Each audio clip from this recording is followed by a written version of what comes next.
ओम नमो भगवते वासुदेवाय। प्रिय भक्तगणों, आइए सुनते हैं श्रीमद् भागवत महापुराण की कथा। प्रिय भक्तगणों, आज की कथा में हम श्रवण करेंगे ध्रुव जी को कुबेर का वरदान और विष्णु लोक की प्राप्ति। श्री मैत्रेय जी कहते हैं, विदुर जी, ध्रुव का क्रोध शांत हो गया है और वे यक्षों के वध से निवृत्त हो गए हैं। यह जानकर भगवान कुबेर वहां आए। उस समय यक्ष, चारण और किन्नर लोग उनकी स्तुति कर रहे थे। उन्हें देखते ही ध्रुव जी हाथ जोड़कर खड़े हो गए। तब कुबेर ने कहा, श्री कुबेर जी बोले, शुद्ध हृदय क्षत्रिय कुमार, तुमने अपने दादा के उपदेश से ऐसा दुस्तर्ज वैर त्याग दिया, इससे मैं तुम पर बहुत प्रसन्न हूँ। वास्तव में ना तुमने यक्षों को मारा है और ना यक्षों ने तुम्हारे भाई को। समस्त जीवों की उत्पत्ति और विनाश का कारण तो एकमात्र काल ही है। यह मैं तू आदि मिथ्या बुद्धि तो जीव को अज्ञानवश स्वप्न के समान शरीर आदि को ही आत्मा मानने से उत्पन्न होती है। इसी से मनुष्य को बंधन एवं दुख आदि विपरीत अवस्थाओं की प्राप्ति होती है। ध्रुव, अब तुम जाओ, भगवान तुम्हारा मंगल करें। तुम संसार पाश से मुक्त होने के लिए सब जीवों में सम दृष्टि रखकर सर्वभूतात्मा भगवान श्री हरि का भजन करो। वे संसार पाश का छेदन करने वाले हैं तथा संसार की उत्पत्ति आदि के लिए अपनी त्रिगुणात्मिका माया शक्ति से युक्त होकर भी वास्तव में उससे रहित हैं। उनके चरण कमल ही सबके लिए भजन करने योग्य हैं। प्रियवर, हमने सुना है तुम सर्वदा भगवान कमलनाभ के चरण कमलों के समीप रहने वाले हो, इसलिए तुम अवश्य ही वर पाने योग्य हो। ध्रुव, तुम्हें जिस वर की इच्छा हो मुझसे निसंकोच एवं निशंक होकर मांग लो। श्री मैत्रेय कहते हैं, विदुर जी, यक्ष राज कुबेर ने जब इस प्रकार वर मांगने के लिए आग्रह किया, तब महाभागवत महामति ध्रुव जी ने उनसे यही मांगा कि मुझे श्रीहरि की अखंड स्मृति बनी रहे, जिससे मनुष्य सहज ही दुस्तर संसार सागर को पार कर जाता है। इड़विड़ा के पुत्र कुबेर जी ने बड़े प्रसन्न मन से उन्हें भगवत स्मृति प्रदान की। फिर उनके देखते ही देखते वे अंतर्ध्यान हो गए। इसके पश्चात ध्रुव जी भी अपनी राजधानी को लौट आए। वहां रहते हुए उन्होंने बड़ी बड़ी दक्षिणा वाली यज्ञों से भगवान यज्ञ पुरुष की आराधना की। भगवान की दिव्य क्रिया और देवता संबंधी समस्त कर्म और उसके फल हैं तथा वे ही कर्म फल के दाता भी हैं। सर्वोपाधि शून्य सर्वात्मा श्री अच्युत में प्रबल प्रेम वेग युक्त भक्ति भाव रखते हुए ध्रुव जी अपने में और समस्त प्राणियों में सर्वव्यापक श्री हरि को ही विराजमान देखने लगे। ध्रुव जी बड़े ही शील संपन्न ब्राह्मण भक्त दीन वत्सल और धर्म मर्यादा के रक्षक थे। उनकी प्रजा उन्हें साक्षात पिता के समान मानती थी।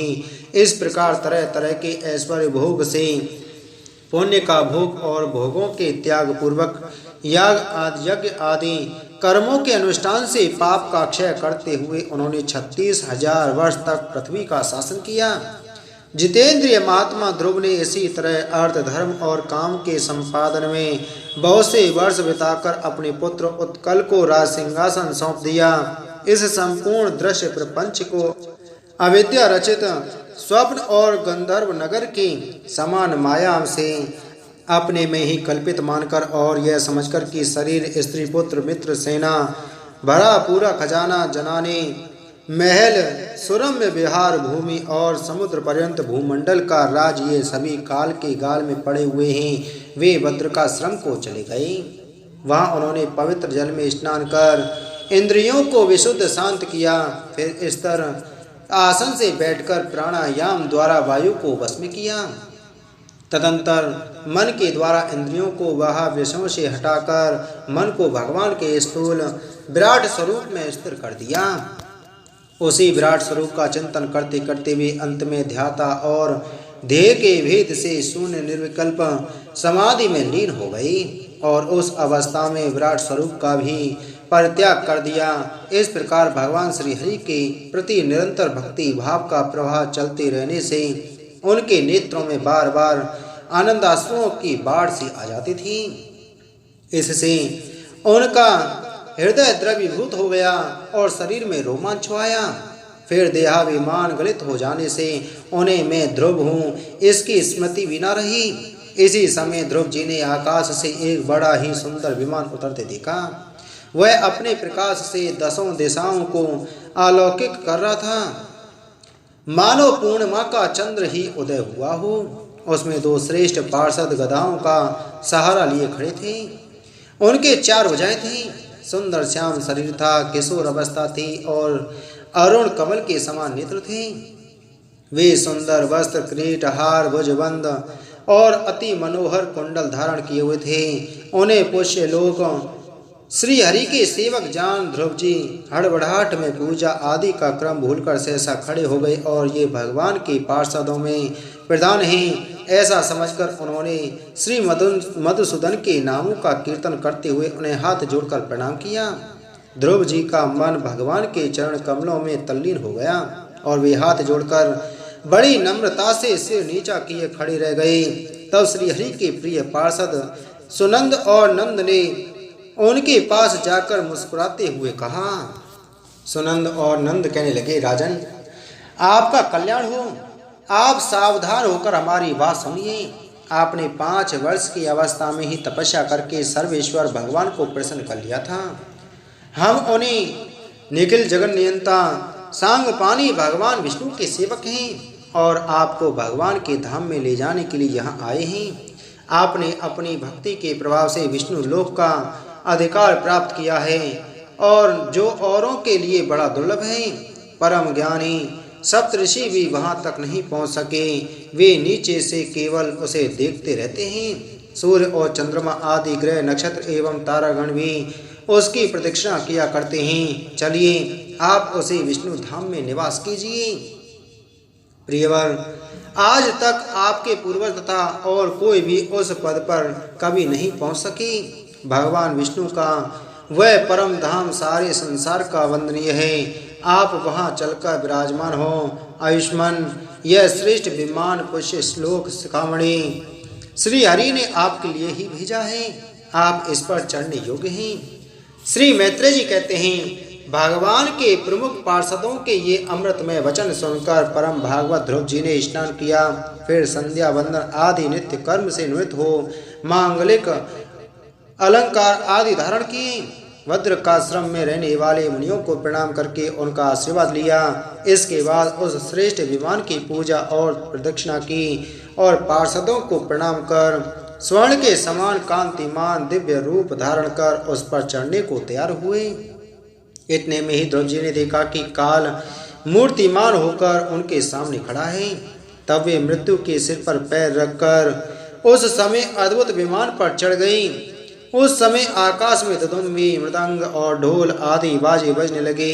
श्रेष्ठ गंधर्व गान करने लगे और फूलों की वर्षा होने लगी।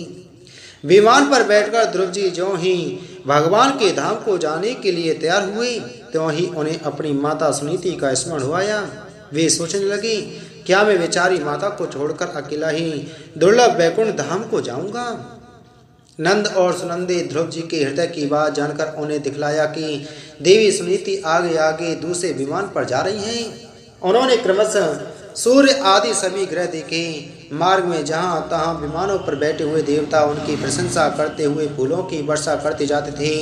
उस दिव्य विमान पर बैठकर ध्रुव जी त्रिलोकी को पार कर सप्तऋषि मंडल से भी ऊपर भगवान विष्णु के नित्य धाम में पहुँचे। इस प्रकार उन्होंने अविचल गति प्राप्त की। यह दिव्य धाम अपने ही प्रकाश से प्रकाशित है। इसी के प्रकाश से तीनों लोक प्रकाशित हैं। इसमें जीवों पर निर्दयता करने वाले पुरुष कभी नहीं जा सकते।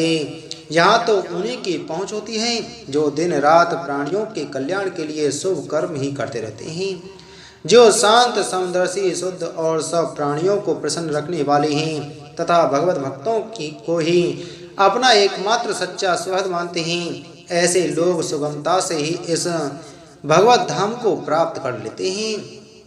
इस प्रकार उत्तानपाद के पुत्र भगवत परायण श्री ध्रुव जी तीनों लोकों के ऊपर उसकी निर्मल चूड़ामणि के समान विराजमान हुए। कुरुनंदन, जिस प्रकार दाएं चलने के समय खम्भे के चारों ओर बैल घूमते हैं, उसी प्रकार यह गंभीर वेग वाला ज्योतिष चक्र उस अविनाशी लोक के आश्रय ही निरंतर घूमता रहता है।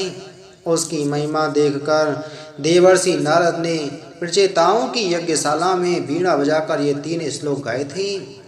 नारद जी ने कहा था, इसमें संदेह नहीं, पति परायणा सुनीति के पुत्र ध्रुव ने तपस्या द्वारा अद्भुत भक्ति अद्भुत शक्ति संचित करके जो गति पाई है, उसे भागवत धर्मों की आलोचना करके वेदवादी मुनिगण भी नहीं पा सकते। फिर राजाओं की तो बात ही क्या है। अहो, ये 5 वर्ष की अवस्था में ही सौतेली माता के बागवानों से मर्माहत होकर दुखी हृदय से वन में चले गई और मेरे उपदेश के अनुसार आचरण करके ही उन अजय प्रभु को जीत लिया, जो केवल अपने भक्तों के गुणों से ही वश में होते हैं। ध्रुव जी ने तो 5-6 वर्ष की अवस्था में कुछ दिनों की तपस्या से ही भगवान को प्रसन्न करके उनका परम पद प्राप्त कर लिया, किंतु उनके अधिकृत किए हुए इस पद को भूमंडल में कोई दूसरा क्षत्रिय क्या वर्षों तक तपस्या करके भी पा सकता है। श्री मैत्रेय जी कहते हैं, विदुर जी, तुमने मुझसे उदार कीर्ति ध्रुव जी के चरित्र के विषय में पूछा था, सो मैंने तुम्हें वह पूरा का पूरा सुना दिया। साधुजन इस चरित्र की बड़ी प्रशंसा करते हैं। यह धन यश और आयु की वृद्धि करने वाला परम पवित्र और अत्यंत मंगलमय है। इससे स्वर्ग और अविनाशी पद भी प्राप्त हो सकता है। यह देवत्व की प्राप्ति कराने वाला बड़ा ही प्रशंसनीय है और समस्त पापों का नाश करने वाला है। भगवत भक्त ध्रुव के इस पवित्र चरित्र को जो श्रद्धा पूर्वक बार बार सुनते हैं, उन्हें भगवान की भक्ति प्राप्त होती है, जिससे उनके सभी दुखों का नाश हो जाता है। इसे श्रवण करने वाले को शील आदि गुणों की प्राप्ति होती है। जो महत्व चाहते हैं, उन्हें महत्व की प्राप्ति कराने वाला स्थान मिलता है। जो तेज चाहते हैं, उन्हें तेज प्राप्त होता है और मनस्वियों का मान बढ़ता है। पवित्र कीर्ति ध्रुव जी के इस महान चरित्र का प्रातः और सायंकाल ब्राह्मण आदि द्विजातियों के समाज में एकाग्र चित्त से कीर्तन करना चाहिए। भगवान के परम पवित्र चरणों की शरण में रहने वाला जो पुरुष इसे निष्काम भाव से पूर्णिमा, अमावस्या, द्वादशी, श्रावण नक्षत्र, तिथिक्षय, व्यतिपात, संक्रांति अथवा रविवार के दिन श्रद्धालु पुरुषों को सुनाता है, वह स्वयं अपने आत्मा में ही संतुष्ट रहने लगता है और सिद्ध हो जाता है। यह साक्षात भगवत विषयक अमृतमय ज्ञान है। जो लोग भगवान मार्ग के मर्म से अनभिज्ञ हैं, उन्हें जो कोई इसे प्रदान करता है, उस दीन वत्सल कृपालु पुरुष पर देवता अनुग्रह करते हैं। ध्रुव जी के कर्म सर्वत्र प्रसिद्ध और परम पवित्र हैं। वे अपनी बाल्यावस्था में ही माता के घर और खिलौनों का मोह छोड़कर श्री विष्णु भगवान की शरण में चले गए थे। कुरुनंदन, उनका यह पवित्र चरित्र मैंने तुम्हें सुना दिया। इति श्रीमद्भागवते महापुराणे परमहंस संहिताया 4th स्कंदे ध्रुव चरित्रम नाम 12वां अध्याय संपूर्णम। बोलो श्रीमद्भागवत महापुराण की जय। बोलो श्री कृष्णचंद्र भगवान की जय।